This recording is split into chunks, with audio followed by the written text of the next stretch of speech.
कर्नाटक में असेंबली इंतखाबात के लिए तशहीरी मुहिम आखिरी मरहले में। वजीर आजम मोदी ने तशहीरी मुहिम की कमान संभाली अपने हाथों में। पीएम मोदी ने आज भी रियासत में करेंगे रोड शो, इंतखाबी रैलियां।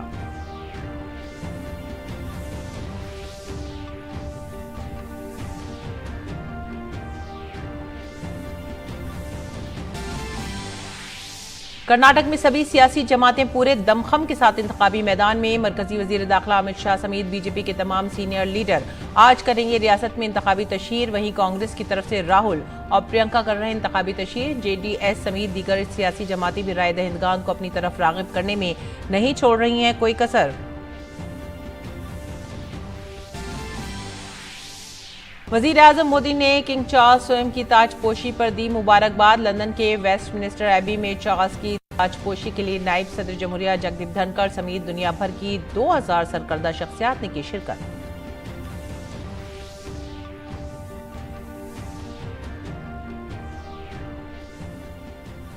आदाब नाज़रीन, उर्दू खबरों में आप सभी का खैर मकदम है। नजर डालते हैं इस वक्त की खास खबरों पर। सबसे पहले बात करेंगे कर्नाटक में असेंबली इंतखाबात की मुहिम आखिरी मरहले में पहुंच गई है। सियासी पार्टियों के रहनुमा मुसलसल रैलियां और रोड शो कर रहे हैं। वजीर आजम नरेंद्र मोदी आज बेंगलुरु में रोड शो करेंगे। इसके साथ ही वजीर आजम मोदी रियासत में इंतखाबी जलसा भी करेंगे। वजीर आजम मोदी आज शाम श्री कांतेश्वर मंदिर में पूजा अर्चना भी करेंगे।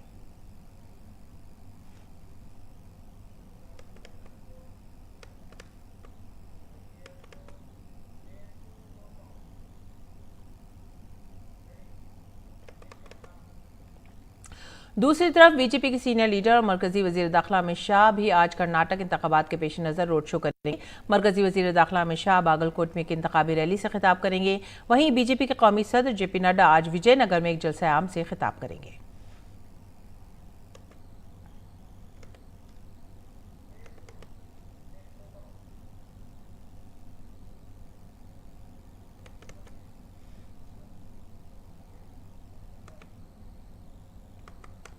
और इलेक्शन कमीशन ने बीजेपी के खिलाफ अखबारात में शायशुदा करप्शन रेट कार्ड के इश्तहारात पर कांग्रेस की कर्नाटक यूनिट को नोटिस जारी करके इल्जाम साबित करने के लिए आज शाम तक इसी सिलसिले में मुकम्मल सबूत फराहम करने के लिए कहा है।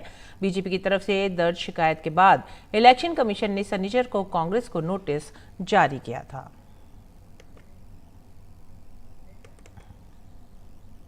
अंडर ग्रेजुएट मेडिकल कोर्सेज में दाखिले के लिए मुल्क के 499 शहरों में आज कौमी अहलियत का दाखिला टेस्ट नीट का इनेकाद किया जाएगा। नेशनल टेस्टिंग एजेंसी ने इन उम्मीदवारों के इम्तिहान को मनसूख कर दिया है जिनका मरकज मणिपुर में अलॉट किया गया था। ऐसे उम्मीदवारों का इम्तिहान बाद में लिया जाएगा। ये इम्तिहान मुल्क से बाहर के 14 शहरों में भी होगा। इम्तिहान दोपहर 2 बजे से शुरू होकर 5:20 तक जारी रहेगा। जिन तलबा ने इम्तिहान के लिए रजिस्ट्रेशन कराया है वो neet.nta.nic.in की वेबसाइट से एडमिट कार्ड डाउनलोड कर सकते हैं।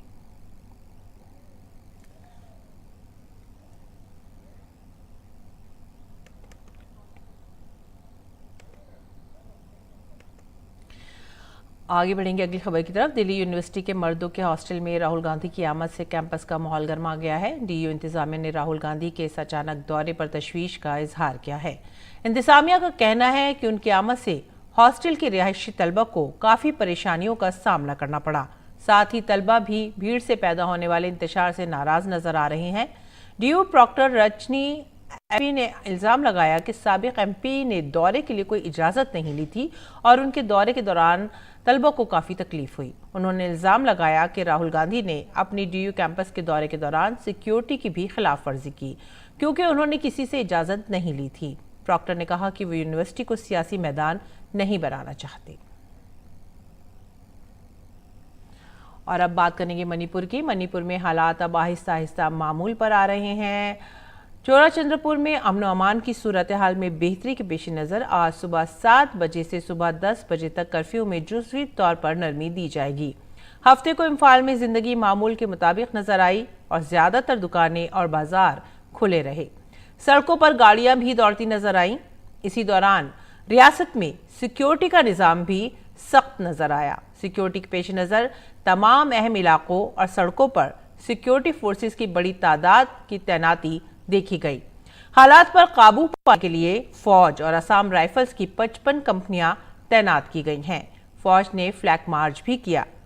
म्यांमार की सरहद से मुत्तसिल इलाकों में फौज ने हेलीकॉप्टर के जरिए निगरानी की। रियासत के डायरेक्टर जनरल ऑफ पुलिस ने कहा है कि सूरत हाल पूरी तरह से काबू में है।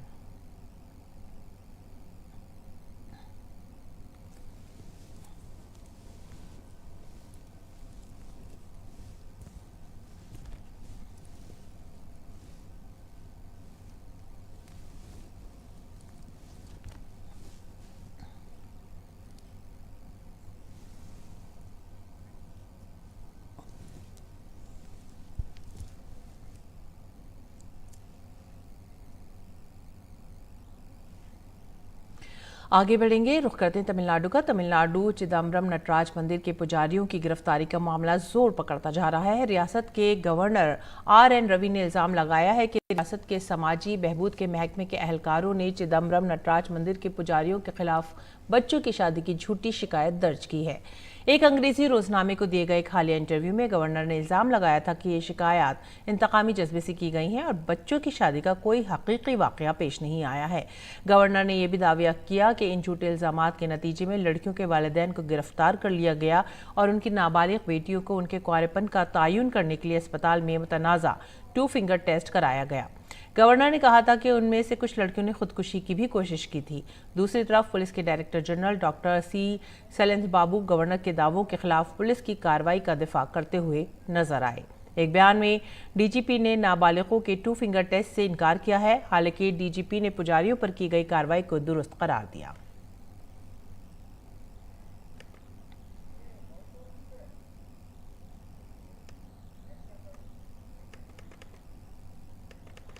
मरकज़ी वज़ीर ख़जाना निर्मला सीतारमन ने कहा है कि आज दुनिया की कई तरक्की याफ्ता मईशतें कसाद बाजारी का सामना करने के दहाने पर हैं, जबकि भारत में कसाद बाजारी का कोई इम्कान नहीं है।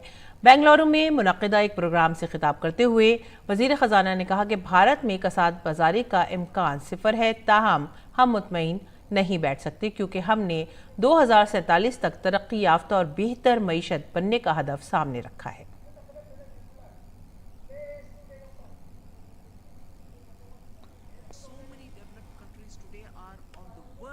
Facing recession, whereas India, even by I think it was Bloomberg or one such a group, the chance of any country entering a recession now for India is 0.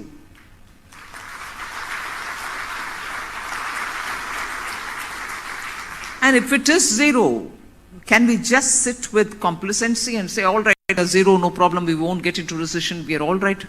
No, we can't. मरकजी इत्तलात और नशरियात की वजारत ने Netflix के साथ मिलकर आज़ादी का अमृत महोत्सव की तकरीबात के मौके पर मुख्तसर वीडियोस की दूसरी सीरीज़ तैयार की है। ये सीरीज़ भारत के मुजाहिदीन आज़ादी की कहानियों पर रोशनी डालती है, जिन्होंने 1857 में पहली जंग आज़ादी के दौरान अजीम कुर्बानियाँ दी थीं।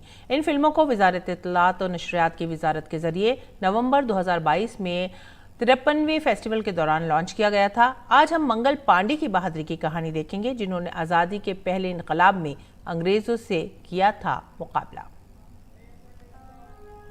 1857 जब आजाद हिंदुस्तान के सपने ने जन्म लिया। आइए जाने उन वीरों के बारे में जिन्होंने स्वतंत्रता की नींव रखकर इतिहास रच दिया। बहुत समय पहले थे ईस्ट इंडिया कंपनी के एक जाबाज सिपाही, नाम था मंगल पांडे उनका। थी स्वतंत्रता संग्राम की आग जलाई। 22 वर्ष की आयु में ही हुए वो ब्रिटिश फौज में दाखिल। देख स्वार्थी अंग्रेजों को ठाना आजादी करनी है हासिल। दुख भर गया था हृदय में और मन में था गुस्सा। हिल गया ब्रिटिश राज जब हुआ ये महान किस्सा। जानवरों की चर्बी से निर्मित आई एक नई कारतूस सैनिकों की धार्मिक भावनाओं को पहुंची ठेस। देख अंग्रेजों की ये करतूत। विद्रोह का बिगुल बजा दिया मंगल ने, कारतूस को किया इनकार। हाजिर हुए देश की सेवा में और लगाई क्रांति की ललकार। क्रोधित हुए अंग्रेजी अफसर, दिया मंगल की वर्दी और हथियार छीनने का आदेश। उन्हें मौत के घाट उतार दिया मंगल ने और दिया हर भारतीय को ये संदेश, जागो, उठो, हे भारत माता ने पुकारा। देख ऐसा जुनून, राजा, रजवाड़े, सैनिक, मजदूर सब में भर उठा अंगारा। भयभीत ब्रिटिश सरकार ने चलाया मंगल पर मुकदमा कठोर, मिली सजा फांसी की, लेकिन अब हर जगह मच गया क्रांति का शोर। प्राण त्यागे मातृभूमि के लिए, एक अकेले थे वो हजारों अंग्रेजों पर भारी। मंगल पांडे के साहस की मिसाल से हमेशा जलती रहेगी देशभक्ति की चिंगारी। आशा है कि देशभक्ति से भरपूर ये कहानियां सभी भारतीयों के मन में जोश और उत्साह भर देंगी। आजादी की अमृत कहानियां, सूचना एवं प्रसारण मंत्रालय और नेटफ्लिक्स द्वारा प्रस्तुत। और अब अगली खबर। रॉज एवेन्यू कोर्ट ने दिल्ली एक्साइज पॉलिसी मामले में आम आदमी पार्टी के रहनुमा और दिल्ली के साबिक नायब वजीर आला मनीष सिसोदिया के खिलाफ दायर ज़िमनी चार्जशीट को 10 मई तक समाअत के लिए दर्ज किया है। अदालत ने ईडी से 8 मई तक CD, DVD, पेन ड्राइव में ज़िमनी चार्जशीट की सॉफ्ट कॉपी दाखिल करने के लिए भी कहा है।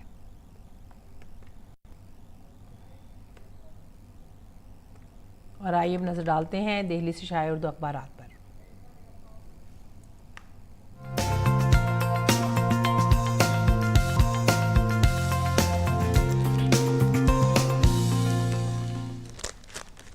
नाजरीन, दिल्ली से शाया उर्दू अखबारात में जो पहली सुर्खी हम ले रहे हैं वो है रोज़नामा इनकलाब से, और ये सुर्खी है वज़ीर दिफा राजनाथ सिंह के राजौरी दौरे से मुतालिक। वज़ीर दिफा ने राजौरी में सिक्योरिटी की सूरत हाल का जायज़ा लिया।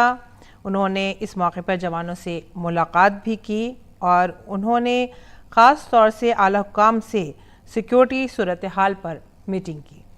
आगे बढ़ेंगे अगली सुर्खी की तरफ रोज़नामा इनकलाब से, और ये बरतानिया में शाह चार्ल्स सोम की ताजपोशी से मुतालिक है। एक बावकार तकरीब में बरतानिया के नए बादशाह चार्ल्स सोम की ताज पोशी हुई, जिसमें कई सरकर्दा शख्सियात ने पूरी दुनिया से शिरकत की। आगे बढ़ेंगे अगली खबर की तरफ, और ये खबर ले रहे हैं हम सहारा से, और ये है कर्नाटक के इंतखाबी दंगल में सोनिया गांधी ने भी शमूलियत इख्तियार की है और हुबली में रैली की है। कर्नाटक में सियासी मैदान पूरी तरह से गर्मा गया है, सभी अपने अपने तशहीरी मुहिम में मसरूफ़ हैं। आगे बढ़ेंगे अगली खबर की तरफ, और ये खबर सहारा से, खालिस्तान कमांडर फोर्स के सरबराह परमजीत सिंह पंचोड़ा को गोली मारकर कत्ल कर दिया गया। तो ये थे आज की उर्दू अखबारात, और इसके बाद अब रुख करते हैं बैनुल अक़वामी ख़बरों का। पहली बैनुल अक़वामी ख़बरों में बात करेंगे शहज़ादा चार्ल्स की, जो सनीचर को बरतानिया में ताज हासिल करके अब बादशाह बन गए। चार्ल्स सोम ने लंदन के वेस्टमिनिस्टर एबी में 2000 से ज़ायद मेहमानों और मुअज़्ज़िज़ीन की मौजूदगी में मुनक़्क़दा तक़रीब में हलफ़ उठाया। भारत की तरफ से नायब सदर जमहूरिया जगदीप धनखड़ ने बादशाह चार्ल्स की ताजपोशी की तक़रीब में शिरकत की। कैंटरबरी के आर्क बिशप ने किंग चार्ल्स को सेंट एडवर्ड का ताज पहनाया। उसके बाद उनकी अहलिया कैमिला को मलका का ताज पहनाया गया। ताजपोशी के वक्त लंदन, एडिनबरा और हिल्सब्रो समेत बरतानिया भर में 13 मकामात पर तोपों की सलामी दी गई और वेस्टमिनिस्टर एबी में 2 मिनट तक घंटियां बजती रहीं। वजीर आजम नरेंद्र मोदी ने बादशाह चार्ल्स को मुबारकबाद दी है। पीएम ने ट्वीट किया और कहा, बादशाह चार्ल्स सोम और मलका कैमिला को उनकी ताजपोशी पर दिली मुबारकबाद।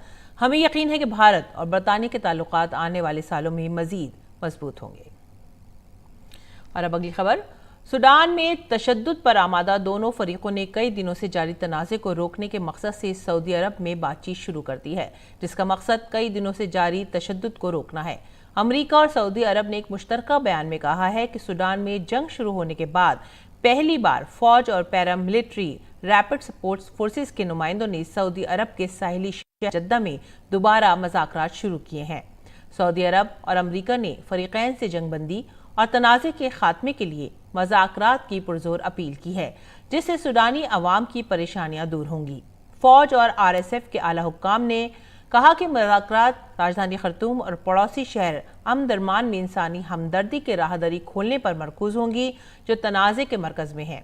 RSF के हुक्काम ने यह भी कहा कि वो जंगबंदी की निगरानी के तरीक़ाकार पर भी बातचीत करेंगे, जो लड़ाई की रोकथाम में नाकाम है। और अब रुख करते हैं खेल के मैदान का, बात करेंगे आईपीएल की। दिल्ली कैपिटल्स ने आईपीएल में रॉयल चैलेंजर्स बेंगलुरु को 7 विकेट से शिकस्त दी। इस फतेह के साथ ही दिल्ली ने प्ले ऑफ की अपनी उम्मीदों को कायम रखा है। उसे अभी 4 मैच और खेलने हैं। टॉस जीतकर पहले बल्लेबाजी करते हुए बेंगलुरु ने 20 ओवर में 4 विकेट पर 181 रन बनाए। जवाब में दिल्ली ने 16.4 ओवर में 3 विकेट पर 187 रन बनाकर मैच अपने नाम कर लिया। दिल्ली के लिए इस मैच में फिलिप सॉल्ट ने शानदार इनिंग खेली। उन्होंने 45 गेंदों में 87 रन बनाए। रेले रॉसो ने 22 गेंदों पर नॉट आउट 35 रन बनाए। मिशेल मार्श ने 26 और डेविड वार्नर ने 22 रन का ताउन किया। इससे कबल बेंगलुरु के लिए विराट कोहली ने निस्फ सेंचुरी वाली इनिंग खेली। कोहली ने सबसे ज्यादा 55 रन बनाए। उसके अलावा महिपाल ने भी निस्फ सेंचुरी बनाई। महिपाल ने 29 गेंदों में नॉट आउट 54 रन बनाए। दूसरी तरफ आईपीएल में शनिचर को खेले गए मैच में चेन्नई सुपर किंग्स ने जीत की राह पर वापसी इख्तियार की है। चेन्नई ने घरेलू मैदान पर मुंबई इंडियंस को 6 विकेट से हराया। इस जीत के साथ ही चेन्नई की टीम 13 पॉइंट के साथ पॉइंट इंडेक्स में दूसरे मकाम पर पहुंच गई है। मुंबई से जीत के लिए मिले 140 के हदफ का चेन्नई ने 4 विकेट गंवाकर 17.4 ओवर में हासिल किया। चेन्नई के लिए डेविन कॉनवे ने 44 और ऋतुराज ने 30 रन बनाए। दूसरी जानिब मुंबई के लिए नेहिल वधेरा ने सबसे ज्यादा 64 रन बनाए। गेंदबाजी के साथ चेन्नई के मथीशा ने बेहतरीन कारकर्दगी का मुजाहरा करते हुए 3 विकेट हासिल किए। इस सीजन में दोनों टीमों के दरमियान हुए दोनों मुकाबले चेन्नई ने अपने नाम कर लिए हैं। आईपीएल में आज 2 मुकाबले और खेले जाएंगे। दिन के पहले मैच में साबिका फातेह गुजरात टाइटंस का सामना लखनऊ सुपर जायंट्स से होगा। इस सीजन में दूसरी बार दोनों टीमें एक दूसरे के खिलाफ मैदान में उतरेंगी। पहले मैच में गुजरात ने लखनऊ को 7 विकेट से शिकस्त दी थी। गुजरात टाइटंस के लिए इस सीजन में अभी तक सब कुछ ठीक रहा है। टीम 10 मैचों में से 7 फतुहात के साथ पॉइंट्स टेबल में सरफहरिस्त है। आखिरी मुकाबले में हार्दिक पांड्या की फौज ने राजस्थान के रॉयल्स को 9 विकेट से हराया था। दूसरी जानिब कप्तान केएल राहुल के बाहर होने के बाद लखनऊ की टीम कमजोर नजर आ रही है। सीएसके के खिलाफ टीम का आखिरी मैच बारिश की नजर हो गया था। अगरचे टीम के बल्लेबाजों की कारकर्दगी सीएसके के खिलाफ भी मायूसकुन रही थी। दिन के एक दीगर मैच में राजस्थान रॉयल्स के सामने सनराइजर्स हैदराबाद का चैलेंज होगा। राजस्थान को इस सीजन में अब तक खेले गए 10 मैचों में 5 में फतेह जबकि उतने ही मैचों में शिकस्त का सामना करना पड़ा। अभी टीम 10 पॉइंट के साथ पॉइंट टेबल में चौथे मकाम पर है। और रियल मैड्रिड ने कोपा डेल रे का टाइटल जीत लिया है। हफ्ते की रात देर खेले गए फाइनल में रियल मैड्रिड ने ओसासुना के खिलाफ 2-1 की सनसनीखेज फतेह हासिल की।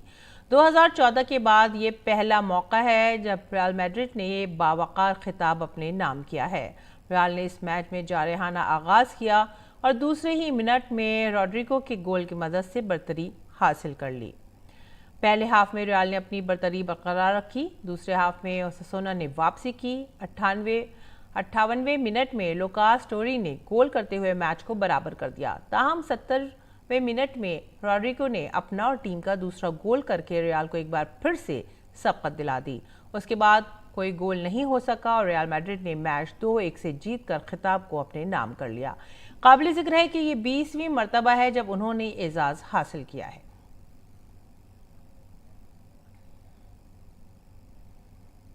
और भारत की बात करते हैं। भारत के पैरा एथलीट्स सुमित एंचिल ने एक बड़ी कामयाबी अपने नाम दर्ज कराई है। 5वें Indian open para athletics international championship में सुमित ने 68.62 मीटर थ्रो का अपना ही आलमी रिकॉर्ड तोड़कर एक नया आलमी रिकॉर्ड बनाया है।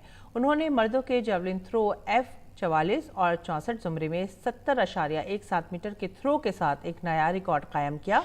इस रिकॉर्ड के साथ ही सुमित ने आलमी एथलेटिक्स चैंपियनशिप के लिए भी क्वालिफाई कर लिया है।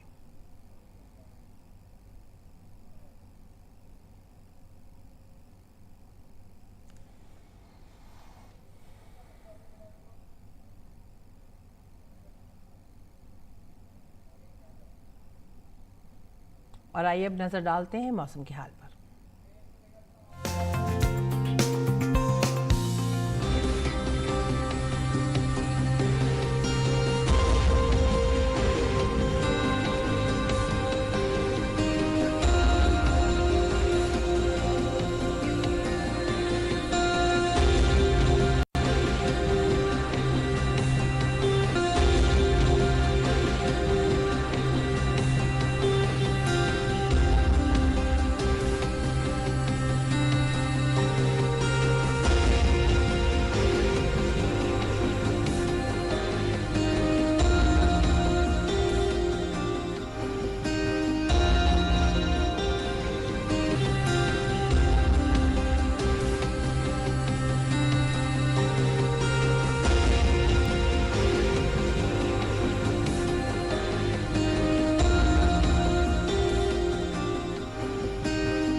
ये थी मौसम की सूरत हाल और इसके साथ ही वक्त हो गया है आप सभी से विदा लेने का। आप हमारी पूरी टीम को दीजिए इजाजत। आदाब।